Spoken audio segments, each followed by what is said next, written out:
يا أيها الذين آمنوا كتب عليكم الصيام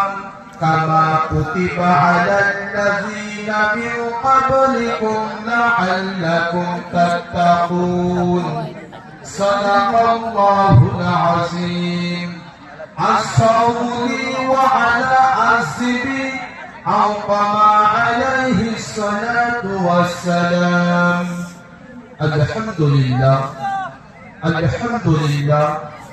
সমস্ত প্রশংসা মহান আল্লাহ পাকের জন্য, যে আল্লাহ পাক আজকে আমাদেরকে সুস্থ সবল রেখে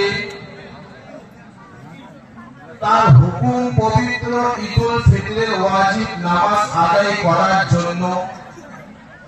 এই ঈদগাহ মাঠে আমাদেরকে এনেছে। আপনার আমার কোনো ক্ষমতা নাই। আল্লাহ বলছে, কান তোমার কথা শুনে আমার